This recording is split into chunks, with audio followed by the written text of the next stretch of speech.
No man's ল্যান্ডে আমরা আছি পুরো এখন, নোম্যান্স ল্যান্ড। নিজের চোখে দেখো, এই দাঁড়িয়ে আছি, দেখো অবস্থা, দেখো রাস্তার। গাছের তো কোনো নামগন্ধ নেই, অক্সিজেনও কম, একটা গাড়ি তো দূরের কথা, একটা কাক পক্ষী অবধি নেই, কোনো প্রাণী নেই, রাস্তা অবধি নেই, নোম্যান্স ল্যান্ড। দেখে না চারদিকটা, তোমাদের বিশ্বাস হবে। মনে হচ্ছে এবারে আমাকে হার স্বীকার করতেই হবে প্রকৃতির কাছে।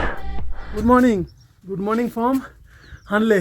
তোমাদের বলেছিলাম কালকে আমরা হানলে ঢুকেছি, প্রচুর অ্যাডভেঞ্চার আর দারুণ দারুণ রাইড করে দারুণ দারুণ ভিউ নিয়ে আমরা কালকে হানলেতে ঢুকেছি। দারুণ মিষ্টি একটা গ্রাম, আমার দারুণ লেগেছে। তোমাদেরকে গ্রামটা তো দেখাবোই। আজকে সারাদিন আমরা হানলেতেই ঘুরবো। আমরা হানলেতে কালকে রাতটাও স্টে করেছি, আজকে রাতটাও স্টে করবো। আমরা আমাদের সবার ভালোবাসা আর গুরুজনদের আশীর্বাদটা মাথায় নিয়ে আজকে রাইড আমরা শুরু করব। তোমরা সঙ্গে থেকো, সাথে থেকো, আর যারা নতুন তারা অবশ্যই সাবস্ক্রাইব করো। তোমাদের ভালোবাসা না পেলে আমরা কিন্তু এগিয়ে যেতে পারবো না। তো আমরা রেডি আপাতত, জাস্ট রাইডিং জ্যাকেটটা পরবো, বাইকও রেডি, চেন ক্লিন করে, চেন লিউপ টিউব করে একদম রেডি হয়ে গেছি। হ্যাঁ একদম ব্যাগ রেডি, শুধু ব্রেকফাস্টটা করবো ব্যাস। ব্রেকফাস্টে কী দিয়েছে? ব্রেকফাস্টে আমাদের বাইকার্সদের রুম জানোই নিশ্চয়ই, লন্ডমন্ড হয়ে থাকে সবসময়। আর এখন তো যে দিনের বেলা আলোও থাকে না। হ্যাঁ, এ দেখো ব্রেড অমলেট দিয়েছে আর সস দিয়েছে, আমরা সেটাই খাবো। খেয়ে দিয়ে এখান থেকে এখন রওনা দেবো। বিশাল অ্যাডভেঞ্চারাস একটা জার্নি হবে আজকে। তো অ্যাডভেঞ্চার লাভার বাঙালি সঙ্গে থেকো, সাথে থেকো, আর একবার আমাদের এখান থেকে তোমাদের হানলে গ্রামটা একবার দেখিয়ে দিই।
তো চলো সরাসরি তোমাদের সাথে দেখা হবে এবার মোটর ব্লগিং সেট আপে।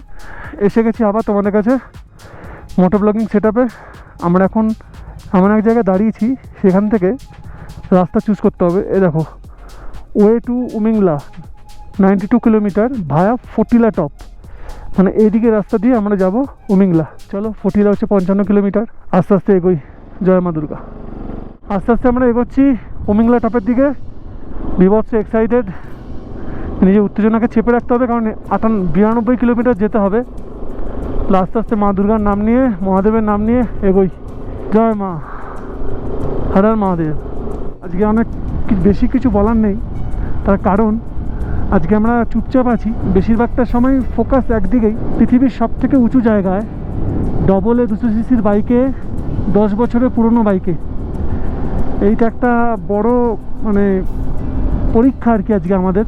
সেই জন্যই আজকে আমার বলার বেশি কিছু নেই। তবে হ্যাঁ, অবশ্যই এরকম সুন্দর বিউটি দেখলে অবশ্যই তোমাদের দেখাবো। ফটিলা টপ আর 44 কিলোমিটার বাকি। আমরা রাইড শুরু করলাম 10:30টার সময়। উমিংলার দিকে যাওয়ার দুটো রাস্তা আছে, একটা পেছন দিক দিয়ে যাওয়া যায়, সেটাতে 20 কিলোমিটার মতন অফ রোড।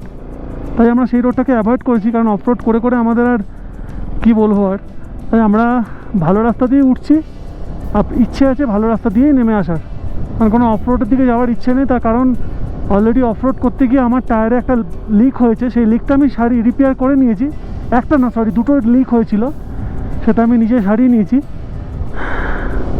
এয়ার ইনফ্লেটারও আছে, এয়ার ইনফ্লেটার দিয়ে চাকায় হাওয়া ভরে পাঞ্চার রিপেয়ারিং কিট আছে, ওটা দিয়ে আমি রিপেয়ার করে নিয়েছি। আমি আর চাই না ওরকম কিছু হোক, তাই জন্য আমি ভালো রাস্তা দিয়ে যাচ্ছি, ভালো রাস্তা দিয়ে নামবো, সেই ইচ্ছাটাই আছে। ফটিলা টপ আর 35 কিলোমিটার দূরে। রাস্তা ভালো, কিন্তু স্টিফনেস আছে, এটাই একটি ডবলে 200 সিসির বাইকে খুব বুঝে মোমেন্টাম নিয়ে গাড়ি তুলতে হবে হেয়ারপিন ব্যান্ডগুলোতে। আমরা ফটিলা টপের ওপর দিয়ে ক্রস করতে পারিনি, প্রায় 30 কিলোমিটার মতন বাকি ছিল। যেহেতু 200 সিসির গাড়ি, ডবলে গাড়ি উঠছে না, তাই জন্য আমরা নিচে নেমে যাচ্ছি। মনে হয় না আর উমিংলা আমি করতে পারবো। দেখো সত্যি কথা বলতে 200 সিসির গাড়ি তো অত হাই সিসির নয়, হয়তো আমার গাড়ি খারদুংলা অবধি হয়তো লিমিট, উমিংলা পাস অবধি মনে হয় না উঠতে পারবে।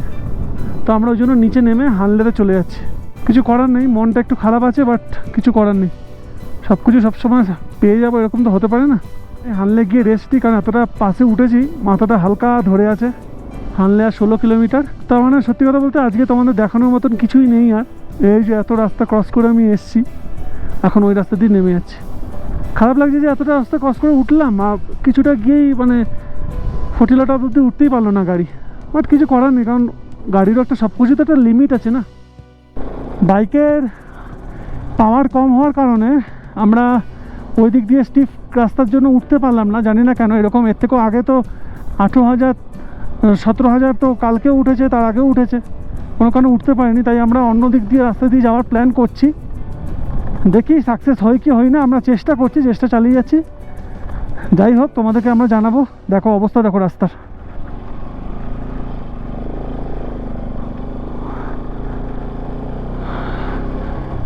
নো ম্যানস ল্যান্ডে আমরা আছি পুরো এখন। চারদিকে দেখো, রাস্তা অবধি নেই, নো ম্যানস ল্যান্ড। দেখে না চারদিকটা, তোমাদের বিশ্বাস হবে। শুধু টায়ারের দাগ দেখে দেখে আমরা এগোচ্ছি, চেষ্টা করছি হায়েস্ট পয়েন্টে উঠবার। বাকিটা উনি জানেন, বাট আমি চেষ্টা করব। আর লোকেদের কথা শুনে নড়বুলা টপ দিয়ে যাওয়ার সিদ্ধান্ত নিলাম, কারণ ফটিলা দিয়ে তো উঠতে পারলাম না। এই হচ্ছে রাস্তা অবস্থা, কন্ডিশন এই হচ্ছে। চারদিকে ওই দিক দিয়ে যেতে হবে। গাড়ি দাঁড় করেছি, একটু রেস্ট নিলাম। গাছের তো কোনো নামগন্ধ নেই, অক্সিজেনও কম। তার থেকে বড় কথা নো ম্যানস ল্যান্ড। নিজের চোখে দেখো, এই দাঁড়িয়ে আছি, এই দাঁড়িয়ে আছি। একটা গাড়ি তো দূরের কথা, একটা কাক পক্ষী অবধি নেই, কোনো প্রাণী নেই, একটা দুব্বো ঘাসও অবধি দেখা যাচ্ছে না, এমন অবস্থা। চলো, এখন দাঁড়িয়ে থাকলে তো লাভ নেই, আস্তে আস্তে এগিয়ে যেতে হবে লক্ষ্যের দিকে। এটাই হয়তো আমার পরীক্ষা। প্রায় 20-25 কিলোমিটার মতন চলে এলাম, এখনো অবধি কোনো মানুষের দেখা নেই, কোনো কাকপক্ষীর দেখা নেই। শুধু কয়েকটা দুব্বো ঘাস, এখন কয়েকটা ঘাস দেখতে পেয়েছি, ঘাস, পাহাড়ি জঙ্গলি গাছ দেখতে পেয়েছি। অনেকক্ষণ পরে একটা গাড়ি দেখতে পেলাম, ওইখানে দুখানা গাড়ি দেখতে পেয়েছি। তারপরে জীবনে কোনোদিনও গাড়ি দেখে এত খুশি হয়নি আজকে যা হচ্ছে। আসলে 30-35 কিলোমিটার পাহাড়ের দুর্গম জায়গায়, এরকম দুর্গম জায়গায় গাড়ি চালানোর পর, কোনো মানুষের দেখা না পাওয়ার পর দুটো গাড়ি দেখা পাওয়া মানে বিশাল ব্যাপার। ওই জন্যই খুব ভালো লাগছে। पक्का रास्ता कहाँ पर? पक्का रास्ता अभी बहुत चढ़ना पड़ेगा। अच्छा, यही नोरबुला टॉप है ना? हाँ, वो टॉप चढ़, यहाँ पे एक टॉप है, तो वो टॉप चढ़ने के बाद 37 किलोमीटर बाद। Okay, thank you.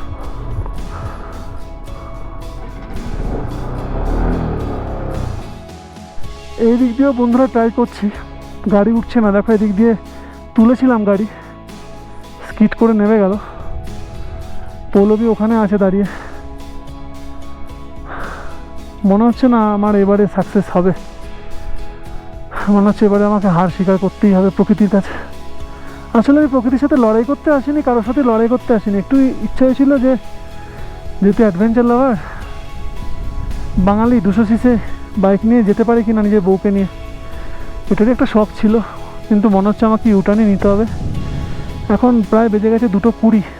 এখনই যদি ইউটার্ন না নিই, তাহলে এই রাস্তা দিয়ে আমাকে ফিরে যেতে হবে হানলের দিকে, খুব সমস্যা হয়ে যাবে। চলো আস্তে আস্তে ইউটার্নই মারি। আমি আর পারলাম না, কিছু মনে করো না। রীতিমতো কান্না পাচ্ছে বন্ধুরা। এত উঁচু উঁচু হাইটে, এত উঁচু উঁচু পাশে আমি এই বাইককে নিয়ে উঠলাম, আজকে উমিংলার কাছে আমাকে হার মানতে হলো।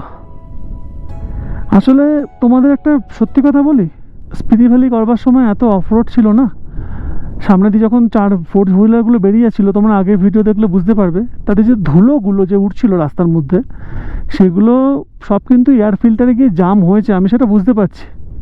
স্পিতি করার পর যে লাদাখে আমি অ্যাটেম্প করছি, মাঝখানে একটা সার্ভিস করানো উচিত ছিল, কিন্তু তোমরা বলো বাজাজের সার্ভিস আরএস যেটা এফআই ইঞ্জিন, এই সার্ভিস করবার মতো সামর্থ্য ওখানে আমি কাউকে দেখতে পাইনি। যদি পেতাম তাহলে এয়ার ফিল্টার চেঞ্জ করাতাম, থ্রটেল বডি ক্লিন করাতাম, আর চেন চেন তেমন কিছু হয়নি, কারণ আমি নতুন চেন নিয়ে লাগিয়ে এনেছি, তাই জন্য আমাকে হার মানতে হলো।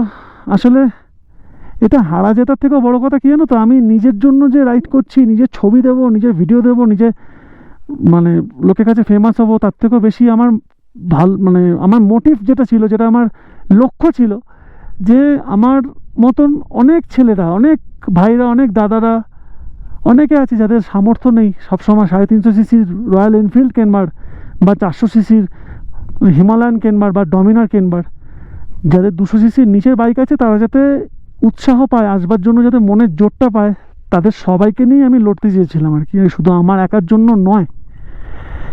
দুঃখের বিষয়ে পারলাম না, মনটা সত্যি খুব ভেঙে গেল। অনেকদিন পর আমি একটু ইমোশনাল হলাম, ঝট করে আমি হই না। তো যাই হোক, আমি জানি না প্রকৃতির কাছে হার মানলাম, না বিয়ারের কাছে, না নিজের কাছে, না উপরওয়ালার কাছে, জানি না। আর যাই হোক, হারের থেকেও একটা শেখার আছে। চলো আস্তে আস্তে আমরা নিচের দিকে, হানলের দিকে এগিয়ে যাই। তা আমরা তো তোমাদের দেখালাম আজকে সারাদিন কি হলো। উমিংলায় পৌঁছাতে পারলাম না, 10টার সময় বেরিয়ে আমরা ফার্স্টে তো ফোটলা দিয়ে ট্রাই করেছিলাম, সেটা হলো না হাইটের জন্য, আর সেকেন্ড টাইম ট্রাই করলাম নুরবুলা দিয়ে, সেটা দিয়েও হলো না। রাস্তার কন্ডিশন কী সেটা তোমাদের দেখিয়েছি। মনে আজকে একটু খারাপ আছে, সত্যি কথা। তো যাই হোক, এখন তো আমরা হোমস্টেতেই চলে এসেছি, তখনই চলে এসেছিলাম 4টের মধ্যে চলে এসেছি। তারপর এসে এখন আমরা করবো ডিনার। ডিনারে কী করছি আজকে, আমরা আজকে কী খাচ্ছি ডিনারে বলবি? এখানে রুটি আছে। আচ্ছা, এক মিনিট দাও, তোমাদেরকেও দেখো, বলো। রুটি আছে এখানে, রুটি, এখানে ডাল আছে, ডাল, এখানে এই যে ডিমের কারি আছে, আচ্ছা, এখানে ভাত আছে। আচ্ছা, বাহ। এটাই আজকে আমাদের ডিনার, তো খাবো। আর এই দাদারাও আজকে আমাদের সাথে, কাল আমরা একা ডিনার করছিলাম, আজকে এই দাদারা আছে, দাদারা সাইকেল করে কালকে উমিংলায় ট্রাই করবেন। হ্যাঁ আজকে হানলিতে এসে পৌঁছেছে, কাল সকালে উমিংলা যাবে। হ্যাঁ। ইনারাও আমাদের সাথে আজকে ডিনার করছেন। কালকে আমরা একা দুজনে ছিলাম, তো আজকে 4 জন আছি, বেশ ভরাভরি লাগছে। আর ইনাদের হোমস্টেতে আমরা রয়েছি, নিয়ে আমাদের সব খাবার সব বানিয়ে দিয়েছেন, সেটাই এখন খাবো। মনটা একটু খারাপ অবশ্যই, কিন্তু সব কিছু তো একবারে পাওয়া যায় না, কিছু তো পরের বারের জন্য রাখতে হয়। তো চলো আজকে ডিনারটা করে রেস্ট নিই। তোমরা কেন দেখেছো না পৌঁছাতে পারলেও রাস্তা কিন্তু খুব একটা সহজ ছিল না। তো চলো আজকের ভিডিওটা এখানেই এন্ড করছি, কাল দেখা হবে আবার নতুন কোনো ব্লগের সাথে। পৌঁছে গেলাম পটুলা, দেখতেই পাচ্ছ 18,124 ফুট। উপর থেকে কি অসাধারণ ভিউ দেখো, আর 1000 মিটার টু রিচ উমিংলা। উমিংলায় পৌঁছে গেলাম গুরুজনদের আশীর্বাদ নিয়ে, সব ওয়েল উইশার মানুষদের আশীর্বাদ মাথায় নিয়ে, তাদের আশীর্বাদ মাথায় নিয়ে। কালকে 2 বার অ্যাটেম্প করেছি, 2 দিক থেকে পারিনি, আজকে পেরেছি। আমার ভাই নাম্বার দেখে নাও, WB891909 উমিংলা পাশে পৌঁছে গেল।